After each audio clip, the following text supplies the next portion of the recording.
Alright guys, I wanted to make a little somewhat educational video just while I'm cleaning my room and organizing stuff and cleaning cages. This is my normal snake Raji. She's my first snake which got me into boas. I almost got into ball pythons because that's what I was going to get for Christmas, but I waited because I really thought the boas looked awesome. I still like ball pythons, but I don't know, I like boas more. Now, the education I wanted to show you guys was the best thing you can possibly do to learn anything about reptiles, snakes, or any kind of animal that you're interested in is mostly reading, internet, and research, and just taking time, practicing and doing things over. And these are some of the books I have that I've used in reference to. They're not all on boas, but I've used this book, King Snakes and Milk Snakes, when I had my king snakes. A book on all snakes, some milk snakes, king snake, rubber, rosy, and sambo books. Just a kind of a flip book with a lot of pictures of snakes. Boas in Captivity by Vin Russo. Red-tailed boas. I think Mac one time put this video or this showed this book. This book does help. It's not very informative. It has some good information, but some of it's not too accurate. And if you really want good information for boas, I suggest this book, The Complete Boa Constrictor by Vincent Russell. This is probably the best book you could possibly get if you're looking to get a boa. Gives you everything from breeding snakes, taking care of them, to measuring scales, the genetic terms, genetics, Punnett squares, locality boas, just basically about everything, caging, lighting, heating, temp controls. And another really valuable source is the Reptiles magazines, which I have a subscription to. And these also have a lot of good information just on reptiles, and they have a lot of breeders in the back. You look in the back of these,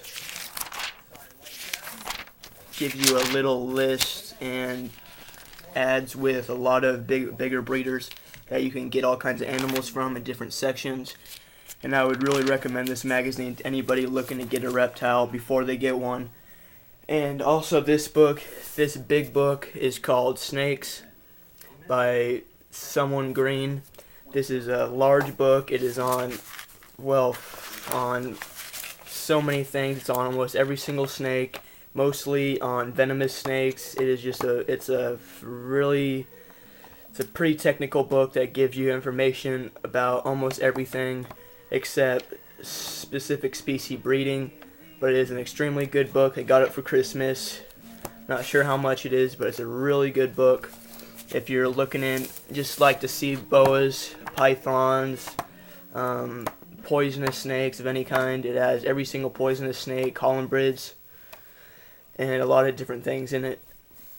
And a lot of stuff I use, I have glass cages right now, but for right now, till I get all my racks set up, I use Exoterra lights for night and day. I use little little bowls for my smaller snakes and big deli cups for my larger ones. And these ones, this pack of 50 right here, was probably about $3 online at webstrunt.com, and they work out really good for mouse food and snake water bowls for smaller snakes, and even probably work as heights if you turn them over and cut a hole in for like small corn snakes and king snakes. And another good tool to have is a Raytech temperature gun. It's just a point and click. See a little red dot right there, and it gives you the exact temperature on there. So look at the snake, 80 degrees. Gives you it instantly. It's a really good tool which eliminates the having to buy temperature gauges that really don't work too well.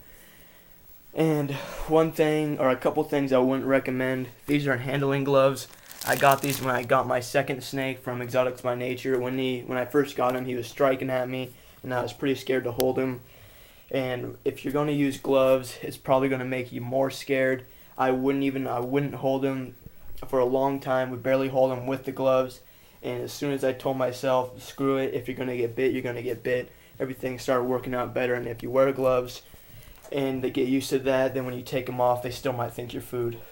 And another thing I wouldn't recommend is a Big Apple temperature control. I just figured this out about 20 minutes ago. Had them set up on two of my cages.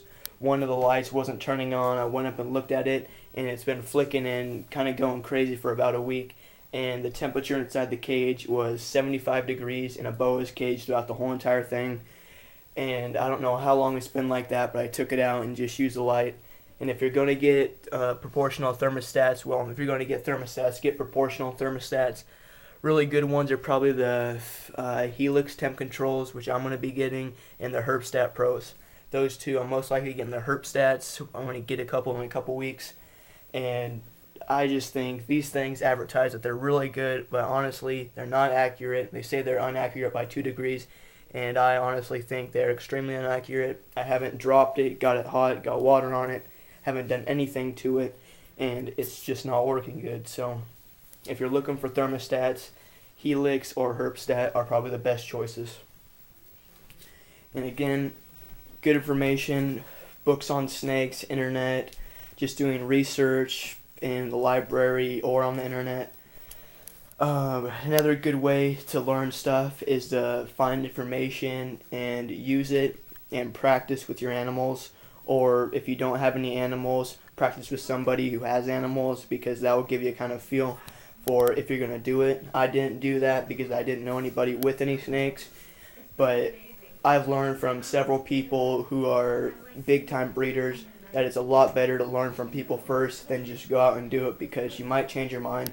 That's not fair to the animal if you get it and then just toss it away like you never had it.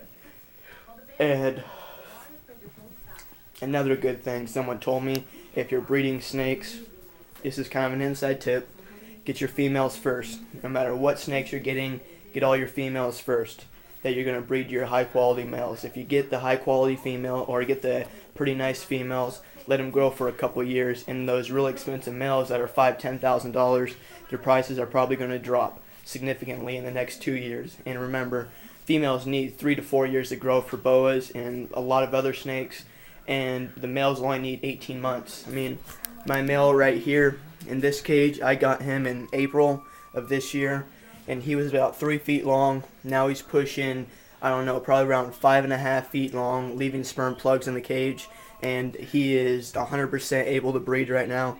I'm not getting a big female because I don't want to have to deal with an aggressive snake, and the only reason I could think of getting a bigger snake right now is to make money off the babies, and I'm not doing that. I'm not trying to make money off my snakes. I'm doing it because I love the animals. So I'm going to wait till some of my other snakes get bigger. But good things. Complete Boa Constrictor by Vin Russo. Boas in Captivity by Vin Russo. Reptiles magazines. In a book named Snakes by Green, Greene. It's a really good book giving you detailed information on all kinds of snakes, and if you're looking for information on all different kinds of snakes, this is probably the best book to get. And Exoterra lights work really well. Herpstat or Big Apple temp controls do not work well. I think they're pieces of crap. Paid $100 for 2 of them. They said they're going to be excellent and work really well. And so far, I could have killed one of my snake or killed 2 of my albinos because the temperature was so low, and I'm not even sure how long it was that low. Don't use handling gloves. I mean, if you're really that scared, it's going to be fine. But the quicker you grow out of using gloves, the better you're going to be, the calmer you're going to be, the more experience you have, the better it's going to be. And yeah, just read books, do research, go online, just get as much experience as you can with whatever you're trying to do. And one really important thing is, do it because you love it. If you don't love it, you're going to get bored with it, or it's just going to irritate you. And a lot of people, they try to make money selling boas and doing all that stuff, but people who don't know and think they can make a lot of money need to realize that it takes a lot of time taking care of all these animals, and it's not just a get-rich-quick project. If you have a get-rich-quick mentality, you're probably going to fail horribly. And if you do it because you love the animals and don't really care if you make money, you're probably going to exceed very well. So, I hope you enjoyed this. Please comment and rate, and if you like it, subscribe. And I will have another video on my other snake and 2 to 4 feedings here in a little bit. And again, this is Raji. Hope you all enjoyed. Alright, thanks.